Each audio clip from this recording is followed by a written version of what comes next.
Hi Virgo, welcome back to the Astrology 33 channel. This is your 2021 general overview. Thank you to those of you who've liked, viewed, shared, subscribed, and donated to the channel. I appreciate all of that. And as far as what this reading is, I pulled some cards for each of the signs, each of the houses of the zodiac relative to your sign. And what we'll do is we'll also roll some astrology dice to see where your main areas of focus should be there. And we'll also pull an oracle card after we get through the main spread. And as far as the main deck being used, we have the Brady Tarot, and the Oracle deck will be Wisdom of the Oracle. All right, so we'll get started. First with the dice. Okay, so you guys got Virgo. So the focus will definitely be on you guys this year, or at least it should be. We have 5, which is 5th house, which for you guys is Capricorn. Obviously, we had the Jupiter and Saturn energy in there last year. They've now moved into Aquarius, but we still have Pluto there. So, and we're going to have a new moon there soon, too. And we also have the South Node. So the South Node is in Sagittarius right now. And that could just be around releasing some things, maybe some long-held beliefs you might have had from your early upbringing, maybe even getting back in touch with some talents that you might have had from early upbringing that you might have separated from for whatever reason, but that's what I see there with those. All right, so let's get started with the main spread. First house energy, we have Daughter of Horns, so this is actually the Page of Cups. So this could just be saying that you guys might be getting more in touch with your emotional sides this year. Possibly just feeling more emotional than usual, and maybe even feeling a bit out of your depths with that energy as well, because, the page energy is usually a little bit more unfamiliar with the energy as opposed to, obviously, the knights, the queens, the kings. So that's what I see there, but it could just be saying that you're coming from a more light emotional outlook this year. And in the second house, we have the moon. So again, we see another indicator pointing to emotions. But here, with this showing up in the second house around finances, possessions, could just be saying that you guys might have to really just rely on your instincts more this year as far as figuring out the best way to go when it comes to, spending money, making purchases, possibly even investments. And if we think about it, the animals we see in the environment in this card, they're all animals that are nocturnal. So it could just be saying that even if they're, for example, the economy is in a bit of a dark state right now, but it could just be saying that you guys, if you rely on your instincts, you should be able to navigate through that just fine. All right. Third house energy, quite a few cards came up. We have the Mother of Roots, which is actually the Queen of Pentacles, so Capricorn energy. So there's that 5th house we were talking about. Swiftness, which is actually the 8 of Feathers, which is Sagittarius energy, Wand energy. Daughter of Feathers, so this is actually the Page of Wands. And the Empress. So, interesting mixture of energies here. This could just be saying with the Mother of Roots in particular that you guys might be working on some stuff beneath the surface. You could really be evaluating things before you come out and speak on them. That's another way that could be coming up too. But it looks like basically this is saying that you guys are putting in some work that people might not be seeing on the surface, but you're actually making some progress with. And then with the swiftness energy here, I feel like this is saying that eventually, you guys, when you do get where you want to be as far as what you're working on beneath the surface, it looks like you're just going to come out and hit the ground running at that point. Now, for some of you, it could just represent that you're getting swept away in the swiftness energy, but I don't really feel that's the case. For most of you, I feel like this is saying that when you guys eventually get to that comfort level, this is how you're going to come out with the Daughter of Feathers energy as well. Taking that risk, being a bit more light and playful around communication, more expressive, taking more action. And with the Empress, it looks like that's saying that actually will bring you a lot of comfort. Basically just being true to yourselves, putting in the work to really figure out what does work for you, taking action on it, and then actually receiving the rewards for that. That's primarily what I'm seeing there. All right.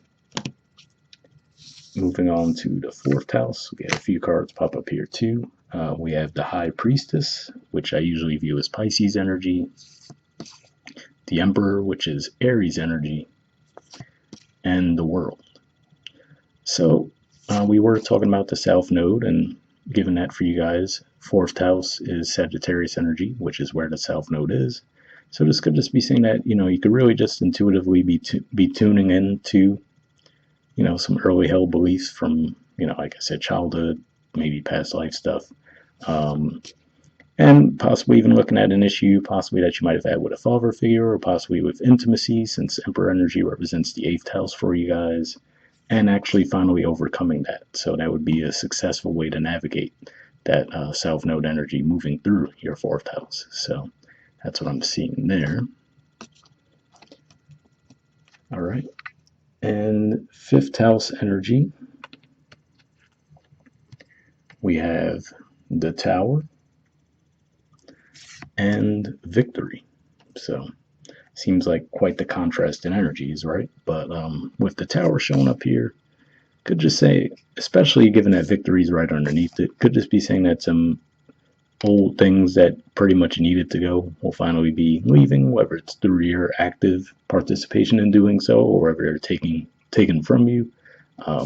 Given that Victory's here, I feel like this is saying that this is more of you taking an active role and seeing too that things that no longer serve a purpose when it comes to romance, creativity, possibly even children, you're going to let those go and actually overcome that. So, it could have been some karmic things that you might have felt were holding you back in that area of life. Like we said, your fifth house transits were very heavy. We still have Pluto there, but obviously having Saturn in there for a couple of years might have felt like it was holding you back in that area, especially. So even though we had Jupiter in there, you might not have felt like you could have enjoyed the full benefit of that transit. So that's what I'm seeing there. Looks like you guys are just getting rid of some, clearing the clutter, basically. In the sixth house, we have Temperance, which is Sagittarius energy again, and Strength, which is Leo energy. So, interestingly enough, Temperance, again, that represents balance. So, I feel like this is the energy that you guys are going to be coming from, especially if you overcome, like I said, some maybe beliefs that you might have had for years from your early upbringing that might not serve you anymore.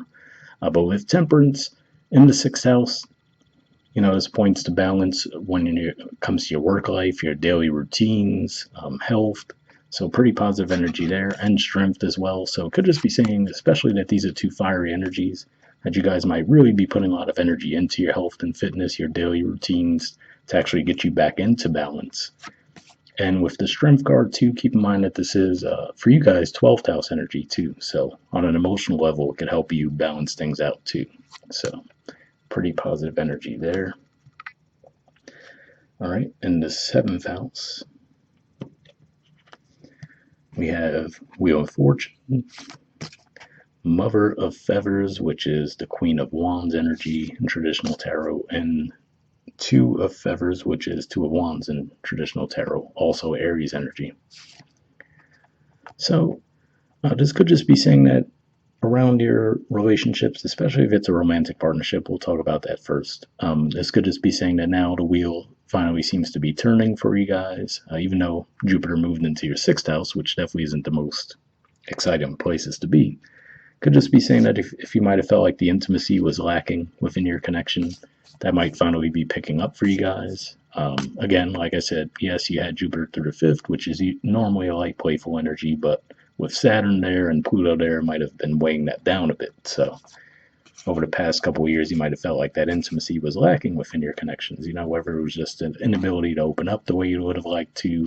Don't forget, you guys have Chiron in your eighth house too. So when we're seeing that Aries energy there too, could just be saying that the tough aspects that Chiron was experiencing as well could have been part of the situation. But yeah, it looks like things are finally going to be clearing up for you guys.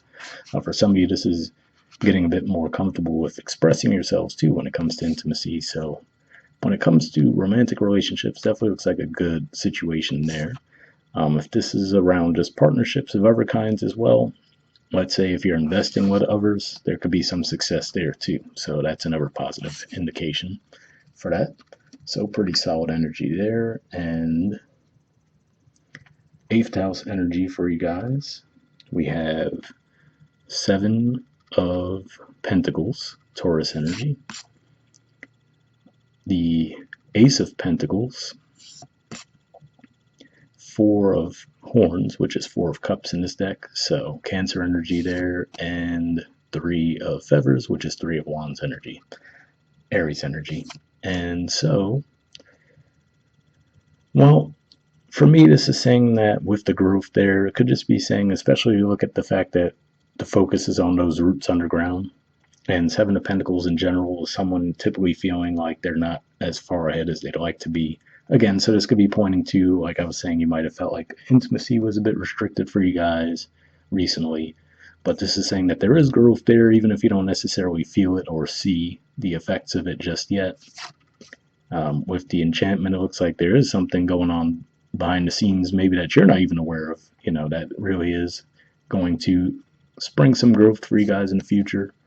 And with the Four of Cups there, it could just be saying that you guys might have pretty much lost hope at this point, so it's interesting when we see these two energies, which looks like growth cycles right now. We look at the surrounding energy here, it looks like all of that growth is taking place. And we look at that animal there, it looks like they're completely disinterested. So it could just be showing that you guys might have some impatience around that situation, which is to say, okay, well, it's going through a growth cycle. And by the time it gets there, you might not even appreciate it. So it's like, all right, well, here you were. Oh, it's not happening. It's not happening. By the time it finally happens, you're like, I don't know. I don't even know if I want it anymore, right? So that could be what's at play there. And with the Three of Wands here, it could just be showing that, maybe for some of you, it's because you've been waiting for things to come to you a bit too long. So that's certainly a way that could be playing out. But it could also just be another indicator to just be a little bit patient, and maybe when we get toward Aries season, for example, that might be what activates this energy for you guys. Another way it could be playing out could just be saying that beneath the surface, you really have a lot of feelings for someone when it comes to intimacy with the growth and enchantment. But on the surface, you might be trying to play it cool, like, oh no, I could take it or leave it, right? And kind of hoping that they'll come toward you. That's another way I could see the energy playing out as well. Okay, in the ninth house, we have Burden, which is basically the 10 of Feathers or 10 of Wands, Sagittarius energy, and the Ace of Feathers, which is Ace of Wands. So, interesting energy here with Burden. Again, we're talking about that Sagittarius energy, that fourth house energy for you guys, and then, like we said, the South Node. So, for me, this could just be saying that you're, especially given that ninth house can relate to philosophy, higher learning, could just be saying that you're finally letting go of some of those burdens, some of those limiting beliefs that might not just fit with your life anymore. And due to that, you leave what does fit, and that sparks some inspiration in you guys. Could also point to a shift in your philosophy. So maybe you're going to get exposed to some things. This could be something totally new, that up to this point you might have just had these beliefs and just went along with them. Something new might come along to kind of shock the system and change your perspective on the way you see things. Either way, pretty positive energy to see. Normally you say you go from 10 to 1, that's a negative, but I mean, especially here with Burden, right? If you think of traditional tarot, there's a guy carrying the 10 wands, but you can't even see where he's going. So sometimes it's better to just lighten your load and move forward from there. All right. 10th house. We have Hermit, which is actually the major arcana for your sign. The Lovers, which is the major arcana for Gemini, which fittingly is the 10th house for you guys. And Rivalry. There we go. 5 of Feathers, which is 5 of Wands, Leo energy. So, what I'm seeing here with the Hermit shows that you guys are really on your game this year. I feel like when it comes to your careers, could just be saying that you're really just putting a lot of focus on where you want to go next with your career too.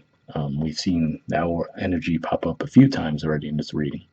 But yeah, to me, this is saying that you guys are in your comfort zone, or if not, could just be saying stay true to yourself, and that's actually going to help you get the success that you're looking for regarding your career. We do have the North Node still there pretty much for the rest of 2021, so you could definitely have some good opportunities come your way during that transit. And with the Five of Feathers or Five of Wands, the rivalry energy, could just be saying that, especially given that for you guys, Leo energy is your 12th house, just be mindful that there could be some people trying to undermine you behind the scenes. So definitely just be on the lookout for that. Now, with the Hermit energy here, and going back to what I was saying with the moon and relying on your instincts when it comes to finances and everything, it looks like you guys will probably be able to weed that out and figure out, okay, who really has your best interests at heart and who doesn't. But definitely keep in mind that that is something that's at play. Given that we have these two major arcana cards there, they're totally going to trump that. So I wouldn't worry about it too much, but just keep in mind that maybe not everyone who might appear to be in your corner is actually in your corner. All right, and 11th house energy, we have Son of Feathers, which is actually the Knight of Wands energy in traditional tarot, and the Sun. So pretty good energy here. Son of Feathers, this just represents, especially when it comes to 11th house, which is friendships, groups, hopes and wishes, could just be saying that you're going to have a lot of movement there. You might have some new energy come into your friendships, some light, playful, vibrant energy that you might need, a lot of communication, possibly even some travel with these people. Could actually be fire signs, maybe a Sagittarius, for example. And that could actually be how that all ties into your 4th house energy and helping you guys see things from a different perspective. But yeah, that's what I'm seeing there. So pretty positive energy in your 11th house for sure. So if nothing else, you should be able to rely on your friendships. And in the 12th house, we have Judgment, which I typically view as Scorpio energy, and Joy, which is actually the Ace of Cups in traditional tarot. So this could just be saying, again, maybe with you guys reviewing some things from your past, letting go, figuring out what fits, what doesn't fit for you anymore. That could actually be the key to you restoring happiness in your lives.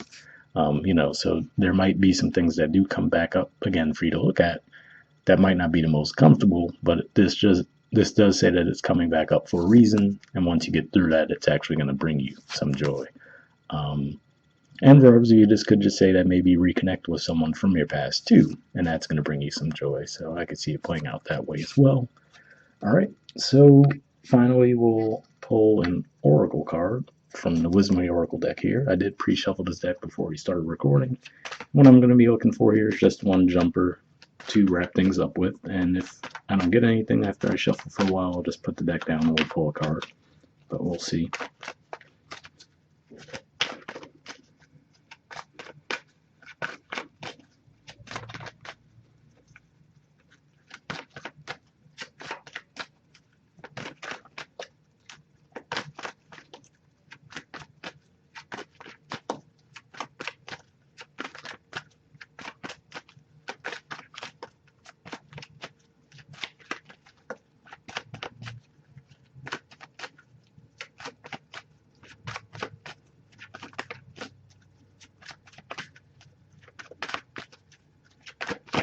All right, nothing coming up, so I'll just put the deck down and we'll pull a card.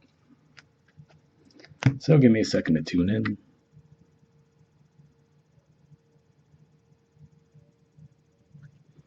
All right, and we'll go with this one.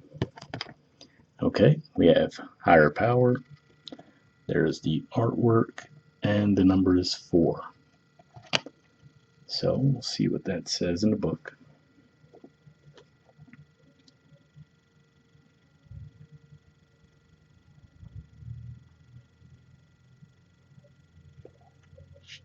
Okay, it says conscious contact with a higher power, the presence of the divine, seeing source energy in all things, committing to a partnership with spirit. The Oracle's message. This card reminds you that you are more than a person trying to get ahead and make things happen for yourself and others. You have an immortal soul and are gifted with a human life through which a higher power can express itself. At this time, you need to be conscious of your connection to spirit and foster it through prayer and meditation. Ask, what is the highest good for all? How can I serve? Then get out of your own way and trust that there is a plan for your life more wondrous than you can ever know. You are always protected and divinely directed. All right, so pretty positive message there. And with all that owl symbolism, I think that that ties into the spirituality as well. So hopefully that resonated with you. The relationship message says it's time to address how much effort you give to your relationship with your higher power, called God, Goddess, Spirit, or any other name that is sacred and holy. Recognize that your partnership with Spirit is your number one priority. The appearance of this card also indicates that there is a deep spiritual bond between you and another person who is essential to your growth and evolution. Tend to your spiritual connections and remain aware of your true nature. So definitely a pretty positive message there. We talked about the energy we had there with the 7th and 8th house around intimacy, and finally seeing some movement there. So hopefully that resonates with you too. And the prosperity message says sometimes your work just flows through you. Ideas come rushing in, and inspiration bubbles up from a wellspring you didn't even know you could access. When you enter agreements, begin projects, and negotiate deals with Spirit as your partner, you will always succeed. Let your higher power lead. The synchronicities and intuitive nudges you feel will help you see which way you are being pointed, giving you confidence to move forward in the right direction. Don't forget to give credit where it is due. You wouldn't be a success without Spirit's guidance. Humility will serve you well when this symbol appears. So, pretty positive message there as well, and that makes me think of what we were talking about with the second house energy, where you're going to have to rely on your instincts, when it comes to finances. But hopefully that resonated with you guys. We'll wrap up there. I'll see you all in a few weeks with the February readings, and yeah, talk to you later. Bye.